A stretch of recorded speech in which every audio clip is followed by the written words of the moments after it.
Donc c'est bon, c'est compris. Okay. Et quand ça a bougé, on a bougé.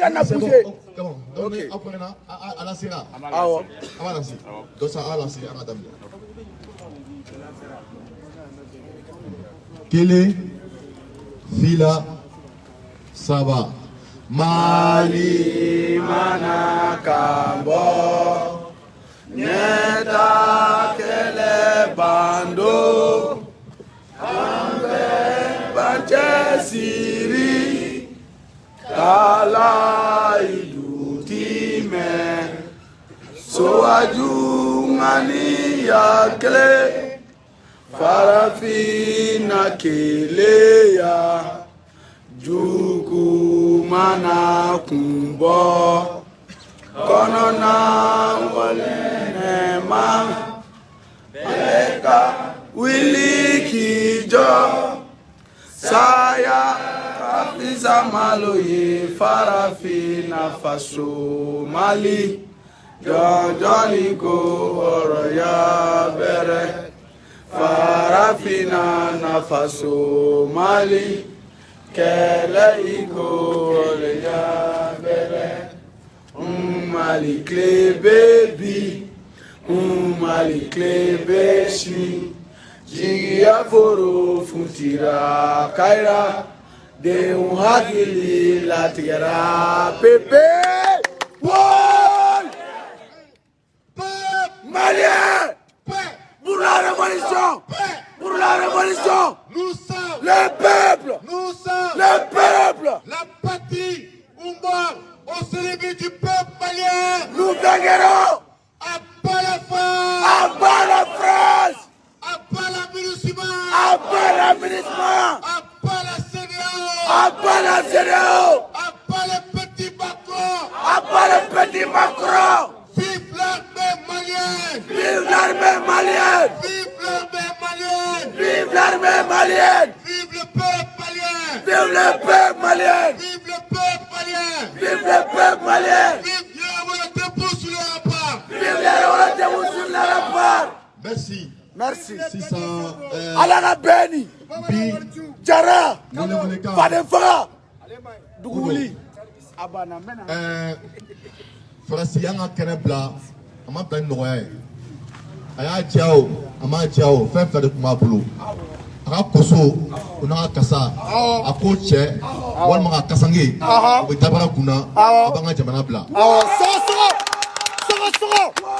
min da diyara la o ye a ka taa ka bɔ an ka jamana kɔnɔ donc bi kuma m'an bolo ka lase o ye kuma dumanbaw ye a bɛ boli an fa an mɔkɛ an ka karamɔgɔ sanuma Amadou Selou Traoré ni tɛ na le 4 septembre 2016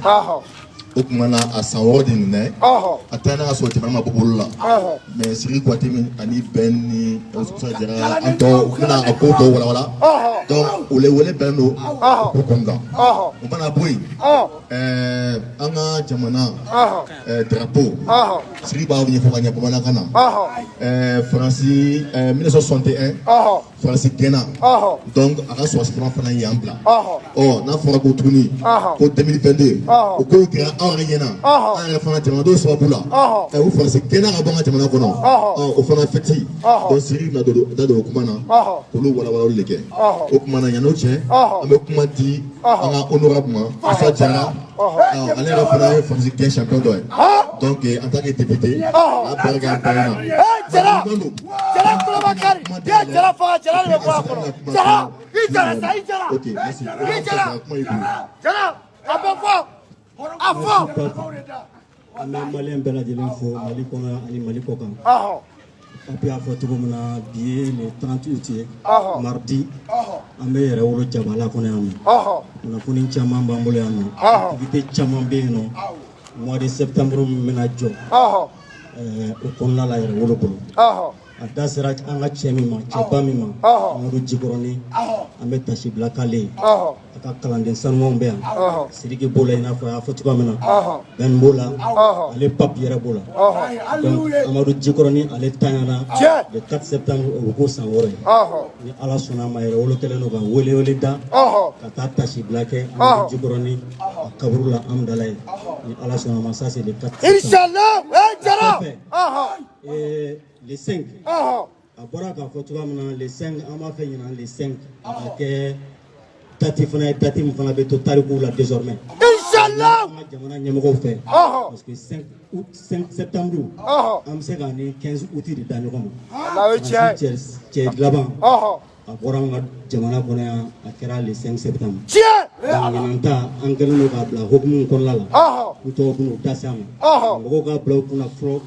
k'a da kan k'a fɔ an bɛna min kɛ sen na an ni sarasiw bɛna kɛ an bɛna kɛ kɛrɛnkɛrɛnnenya la anw yɛrɛ jabala la commune 4 la ani Kampala mɔgɔw bɛna kɛ a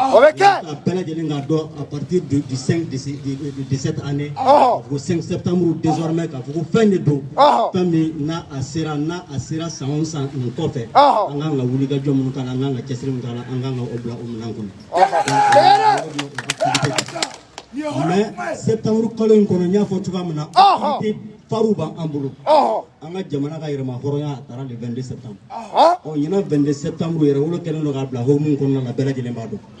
an bɔra le 5 août an taara palais de la culture la an ye ultimatum dɔ lancé o ye mun ye ko MINUSMA a k'a ka poursuit n'a ka kasa cɛ ka bɔ anw ka jamana kɔnɔ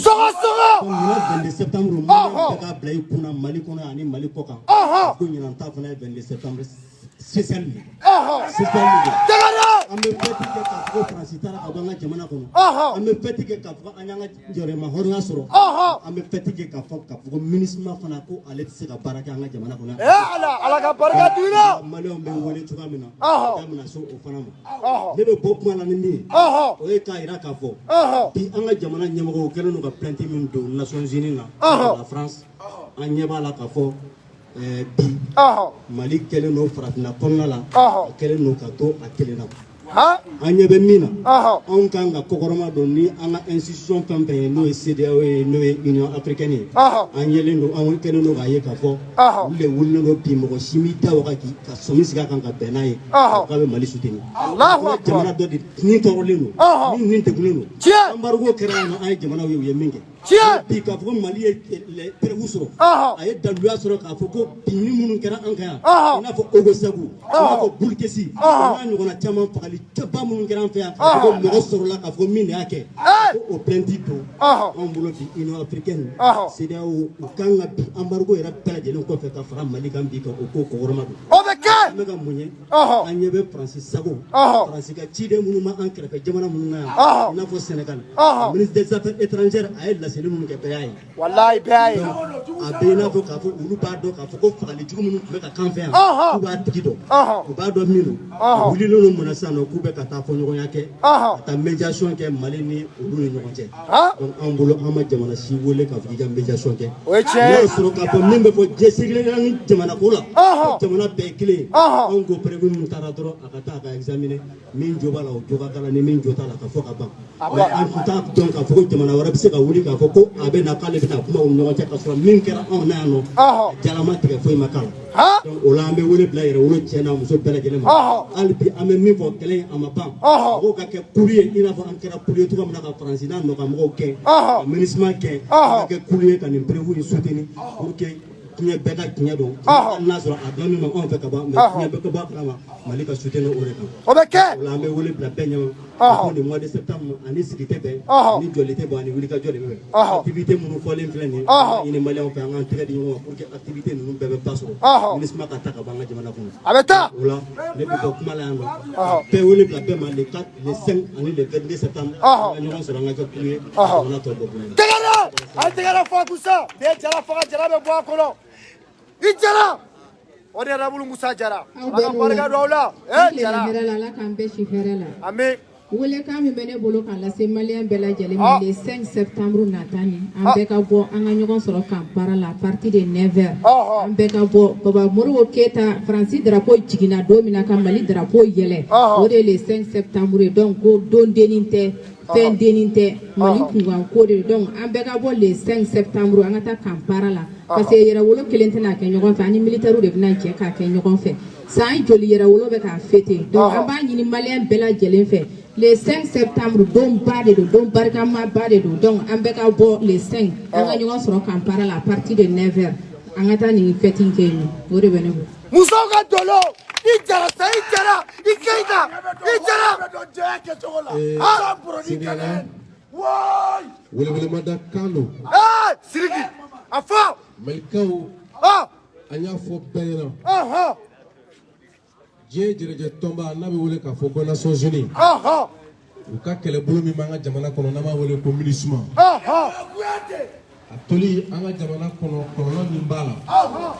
o de ye faransikan na a bɛ an ka jamana crise institutionnalisée de la présence de la MINUSMA institutionnalise la crise au Mali kɔsani na a yɛrɛ ko an selen MINUSMA ma k'u k'u ka kɔso n'u ka kasa ta u y'a fɔ an ɲɛna an bɛ ka min laɲini tiɲɛ de don nka olu tɛ se ka baara kɛ parce que ale olu tɛ se k'u yɛrɛ lakana jango k'a fɔ k'u ka Mali ani malidenw lakana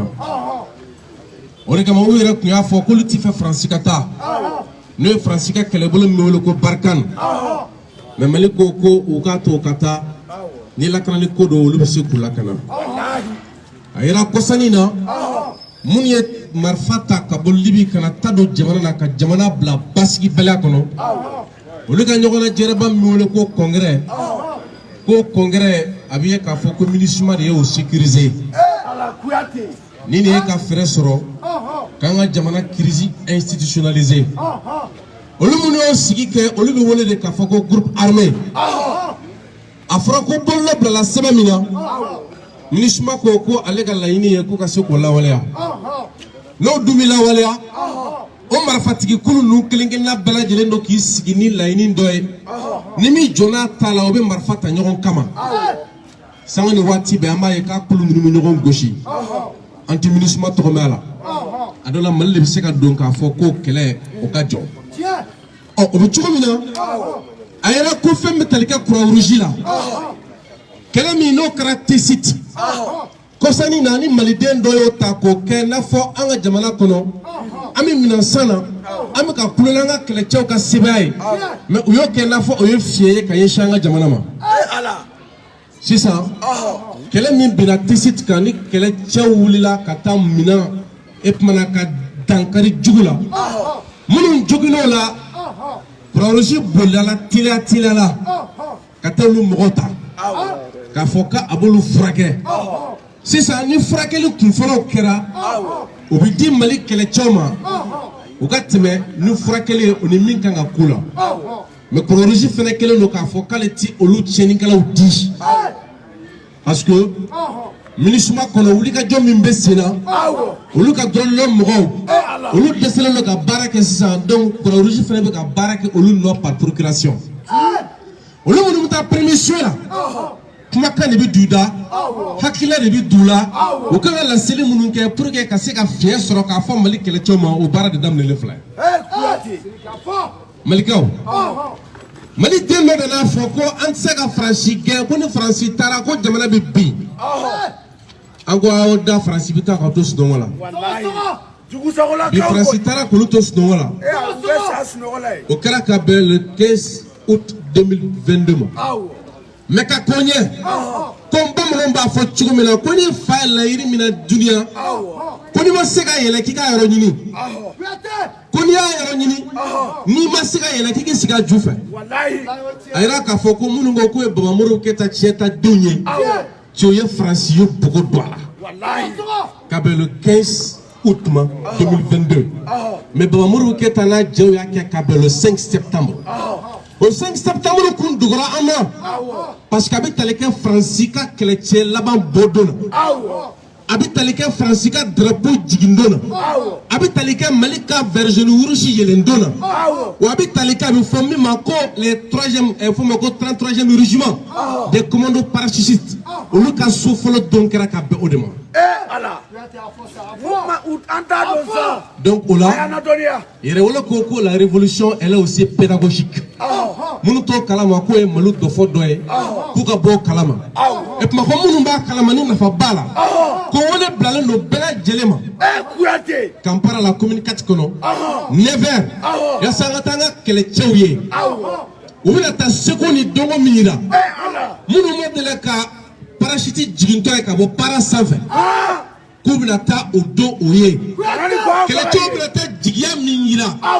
À quel le 5 septembre 1961 Tombina? Koubinata de Irana. Il est à Kambo Kafonina. On est sur Souba Kenyon fait. Okakonye. Femme métallique Amour Sirou Traoré Amour Djikoroni. Allez, Taïna Kabel le 4 septembre. Nina. 2016. Les Tchébadi. Mais il a fallu voir qu'une bibliothèque librairie populaire d'Imalima. Chamankela Malichibaga et Aleka Kalanso Jolin Kunawar de Do. Ani Majetere, allez de Adjawara à Kunawar là. Kadi Jamanama. Kajamana Kalam Kokorodo. Moi, vous me biwati mina asro magasin binan anifla. Milliard fla ana kungan fin obe keshi kono Malik don kalana o livre ni o fin chamana ka kalan kokoro do barake warula borgo bina santane ke kasofula makiri samugani saba ayoro ke samugani saba ule famille jodo buku sawokala wallahi aga fasu diama klala or kama abora ka kuma damne ay kala mindi o kalande ne jole fla Adoni ma antu mulila de kamita ale deme ya sabi ka min la se ko jamana dembe ga ba kalama mais ala nana ke donia mina yo suru ale gere nyoya la ale taraka kele kunto ambolo makoroko abe laban dimisen ko la tiam pour que kata do kay ka do nyina fa kayra dola ko e fa de desera ou bien ko e ba de desera ou bien ki te le desera so do nyaake do misenga ke donc on connaît que nous pouvons nous faire chez les douza. Les matchs faria, Allah de a daté. Akapunade. Mais faut qu'à folie. Baudioli. Quoi? Il est décédé. Sur le dos fayake. Il est décédé. Sur le dos bayake. Il est décédé sur le dos diake. On est tué. Donc on a vu pourquoi là. La fin le 29 septembre. Nous y a un ministre qui a débat dans l'indoué. Nous avons le don de Kouyeri Kaira munition. Attaque la Kanga Jamalaï. Attaque la Tadoni Jamalaï Kolé. Chiako Kele Sega Donga Jamalaï Kolé. Parce que Jamalaï Duba Be à Duba Te qui est chia d'Oklingele sur le domaine Kono. On est comme un électrique Minchi. Kakeni Ambalma Mousso plus chéri Mileli. Afro l'électrique Kono, on est Mohamenta Kalama. Le Mali, c'est un ensemble de minorités. Une musique de minorité. Nigo Kibita Sigoko et Bamanandoué. Sigi Sugudu, Moro Bamana Franjonka, Luka Chani Bamanoni. Majorité Bami. Minorité Bami. Yeni Suga Kwana, Mibokmana, Kapela de l'Info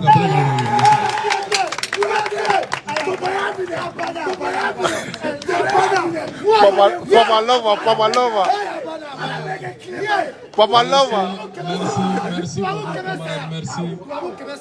Donc, nous, camarades, nous kumana me befo.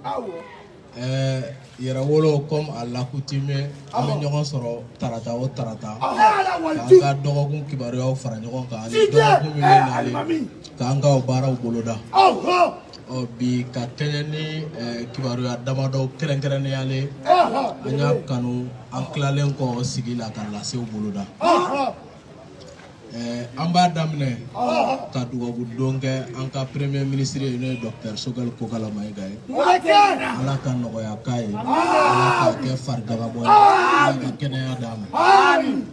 o temenen ko fe munu kumara nya udama garala ko maba tɛ sa nka a bɛ soma yɛlɛma an karamɔgɔ Amadu Jikɔrɔni ale ka soma yɛlɛmali o sanji 6 kunbɛn an bɛna taa ka to kaburu jura kɛ karidon n'o ye dimanche don ye nɛgɛ kaɲa 16 an dala kaburu don na Baba Modibo Keita jɛɲɔgɔn sanuman kun don u ye kɛlɛ kɛ ɲɔgɔn fɛ fo ka taa se don min Ala y'a kanu ils sont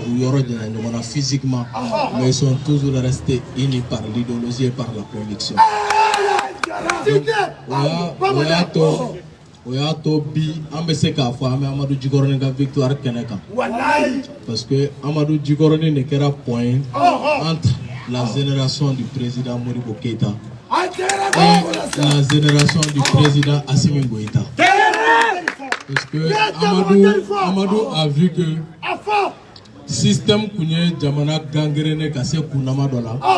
secteur bɛɛ kun tolila ka bɛɛ brisa ɲagami a ko a ka gɛlɛn ni génération dɔ in ma ka se ka ni mission accompli ale bi arabatɛ a denw ni a mɔdenw ka k'olu former Modibo Keita ka doctrine n'a ka idéologie la et que n'olu jɔra don min jamana ye jigiya ye ko jamana b'a ka yɛrɛwolo Amadou Jikɔrɔni min ye anw kalan an bɛ se k'a fɔ Amadou Jikɔrɔni yɛrɛ ye yɛrɛwolo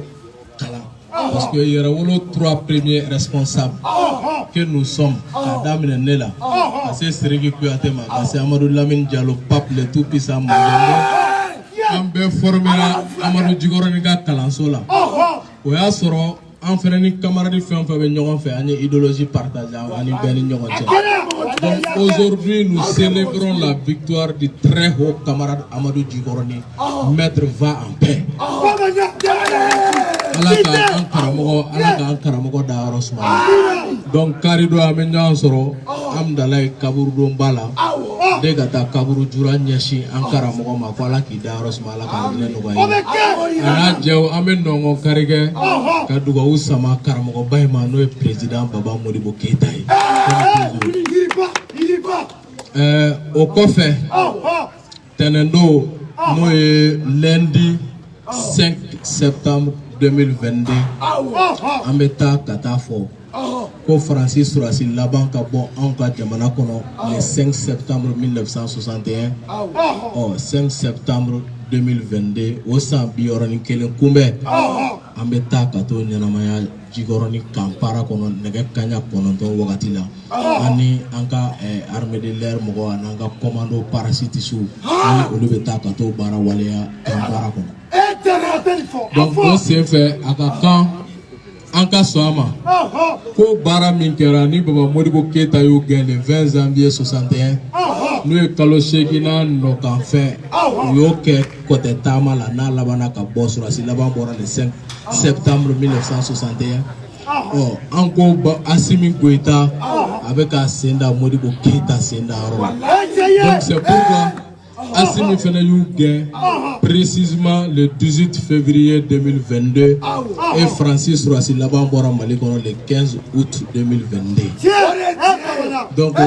au 5 septembre nin tɛ date fitini ye a kɛra date ye date min na Mali drapeau yɛlɛnna an ka bɔ ni Mali couleur ye vert or rouge hali n'o y'a sɔrɔ a fɔra an ye école la quoi ko vert jaune rouge mais o t'a tiɲɛ ye Amadou Jikɔrɔni sababu la an y'o tiɲɛ dɔn 20 janvier 61 min n'u b'a fɔ ko armée création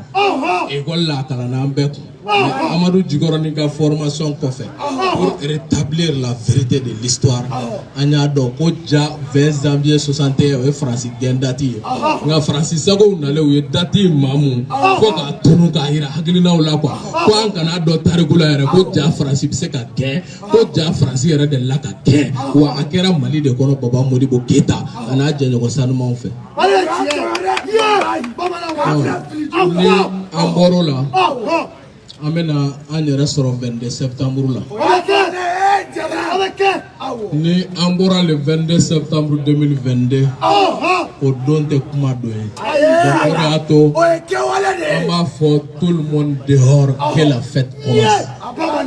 tout le monde dehors que la fête commence le 22 septembre 2022 tout le monde dehors que la fête commence o de b'an bolo ka ɲɛsin ministre Au discours bana. Qu'on se répète une dernière fois. Le jeudi 22 septembre 2022, tout le monde dehors, que la fête commence. Le jeudi 22 septembre 2022, tout le monde dehors, que la fête commence. Je répète une dernière fois. Le jeudi 22 septembre 2022, tout le monde dehors, que la fête commence. Merci au brave peuple du président libérateur Modibo Keïta. 600 kaddo kibaruya dɔ kɔnɔ min kɛmɛ ka bɔlɔlɔ minɛ ka dagaba wuli k'an ka jamana kɔnɔ k'a sɔrɔ kisɛ yɛrɛ t'a jamana yɛrɛ ko au niveau du ministère de la sécurité ko marché dɔ kɛra yen ko 24 milliards ko détournement kɛra u y'an interpellé ko ne ni sugu kɛra ko yɛrɛ wolo bɛ kuma ko bɛn ko e yɛrɛ bɛ CNT la k'e bɛ kuma ko nka ko yurugu kɛlɛ ko aw mankura nin kelen kan dɛ Amadou Djigoro ni paix à son âme nous a dit sans enquête sociale on n'a pas droit à la parole. Ko maa min ma ɲinini kɛ ko kuma dagalen t'i ye parce que i bɛ fu fɔ i buranw bɛ tigɛ i la i sigiɲɔgɔnw bɛ siga i la jamana yɛrɛ b'i filɛ woni fɛ. Journal min kumana journal jumɛn don donba tɔgɔ b'a la ko 22 septembre mais a tigi ye Sumelo Bube Mayiga ka petini Sana Takiyu. O de bɔra ni kibaruya ye an y'a ye kunnafonidilaba dɔw yɛrɛ y'a ta ani kumalaselaw u y'a cari an welela banfula fila b'an kunna CNT banfula yɛrɛwolo banfula an sera ministère de la sécurité la an ye sɛgɛsɛgɛli kɛ an y'a ye k'a fɔ marché in passera dans les règles de l'art conformément à l'article 54 du code de passation des marchés publics. Yurugu foyi t'a kɔnɔ ni yurugu b'a kɔnɔ bilahi talahi yɛrɛwolo de b'a kɛlɛ kɛ a kɛra diɲɛ mɔgɔ o mɔgɔ ye a kɛra diɲɛ mɔgɔ o mɔgɔ ye yɛrɛwolo de bɛ jɔ k'a kɛlɛ kɛ nka an y'a ɲɛɲini yurugu t'a kɔnɔ an sera ministère de l'économie et des finances an ye ɲɛɲinini kɛ o sariya kelenw yira n'an na dɔw de tun bɛ ka marché in ɲini an ye kibaruya minnu sɔrɔ tigɛ ma d'a kan ko ka d'a kan bi Mali bɛ ka terrorisme kɛlɛ de kɛ o ye fɔlɔ ye filanan k'an jɔtɔ ko ka to o da lɛfɛ rɔ de k'o yala ko fɔ o baara de ka kɛ k'an joli plan ani ko caman b'a la danse caman bɛ yen donc c'est pourquoi o de y'a to baara in kɛra nin cogoya in na conformément à l'article 54 du code de passation des marchés publics o dɔrɔn de ko basta o min kɛra o de kuma filɛ an kunna ko yurugu kɛra dɛ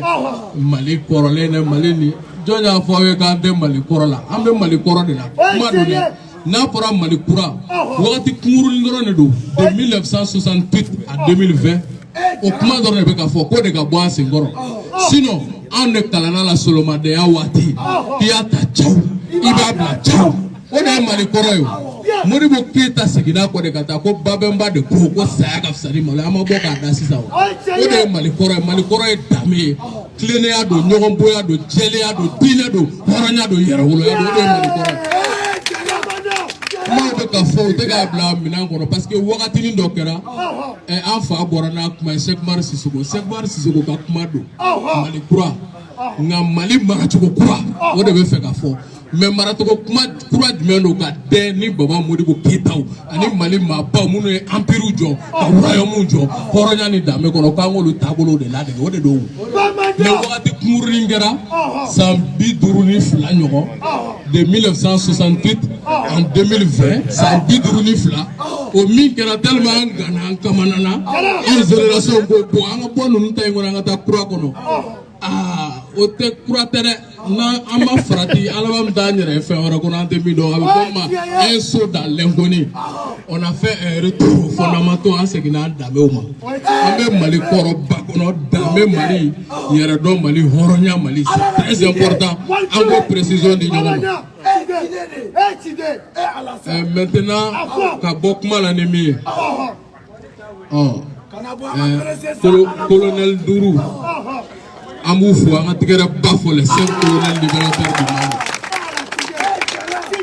an tigere bafo an 5 colonel libérateur du Mali. Je répète une dernière fois, an tigere bafo an 5 colonel libérateur du Mali an tigere fou an be bara barake.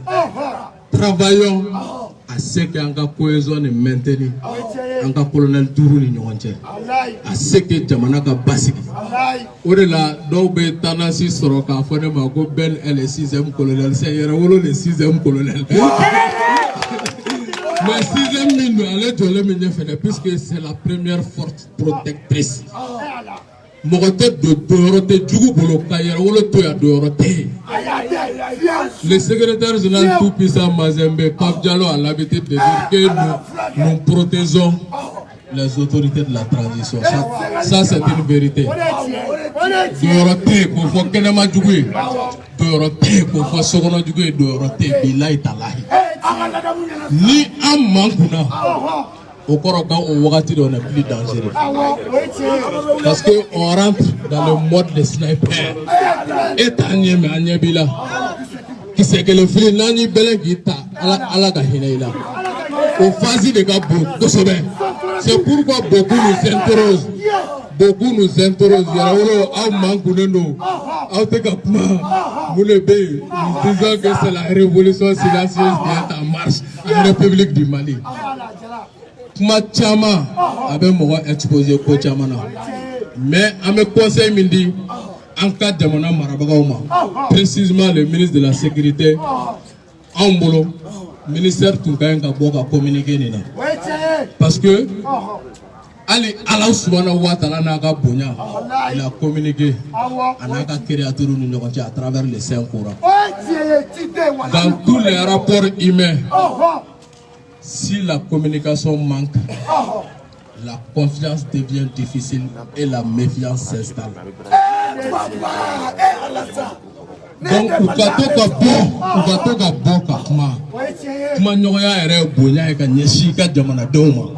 mais n'i ye galon to a ka boli a ka kunnama dɔ sɔrɔ kɔfɛ an bɛ obligé k'an bɛ na ko kana sinsinni kɛ fɛn dɔw kan donc ni welekanw de tun b'an bolo ka ɲɛsin jamanadenw ma mɔgɔw ka ballon bila dugu ma an k'an tigɛ di ɲɔgɔn ma walahi an ye min sɔrɔ ni transition kɔnɔ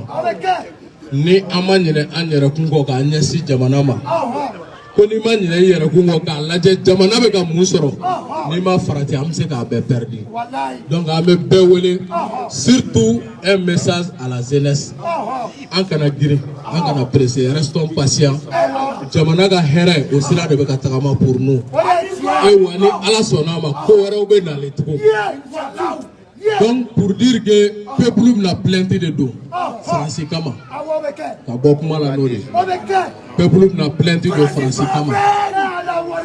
sous les îles de Yaraolo de Boussou de Rambar. C'est de l'éliminer du Goro, une africaine de l'éliminer du Goro. Francis est qui da globalisé à travers un silence cimetière, c'est une chute fouille pour ces derniers là. Qui me gagne dans le Bangladesh quand Siriki Kouyaté disait que la France est un état génocidaire. Oh, Moussa Djaraborana qui va à l'Assemblée comme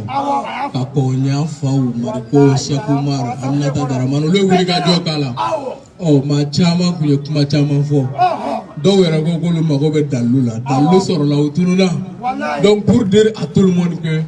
an ka tiɲɛ sira de minɛ quoi an ka bɔ mɔgɔ ko ani yɛrɛ ko kɔnɔ an ka tiɲɛ sira minɛ donc o de tun b'an bolo ka dugawu don an ka premier ministre par intérim n'o ye colonel Ablaye Maïga ye ala k'a ɲɛ a bolo ka tila ka dugawu don kɛ docteur Choguel Kokala Maïga ye an ka premier ministre ala k'a kɛ farijagabɔ ye u ka segin an ka ɲɔgɔn minɛ donc Yɛrɛwolo jɔlen don an ka kuma ye waati ni waati ye n'an ka ɲi ka kuma an bɛ kuma wa ni Yɛrɛwolo bɛ taa sira min ta Yɛrɛwolo yɛrɛ de bɛ bɔ a visage découvert an b'a ta sira ta o don mana kɛ don min diɲɛ bɛ bɔ seere bɛɛ bɛ bɔ kalama mais an bɛ don min na komi bi an bɛ don min na komi bi an bɛ bɛɛ wele an k'an tigɛ di ɲɔgɔn ma ka ka Mali lakana ka Mali ɲɛmɔgɔ minnu bɛ ka jɔ ka Mali danbe lase an ma sous le leadership du président libérateur Assimi Goïta pour lakana jusqu'à la victoire finale. O de tun bɛ ne bolo. Debout sur les remparts, que Dieu bénisse le Mali et merci beaucoup.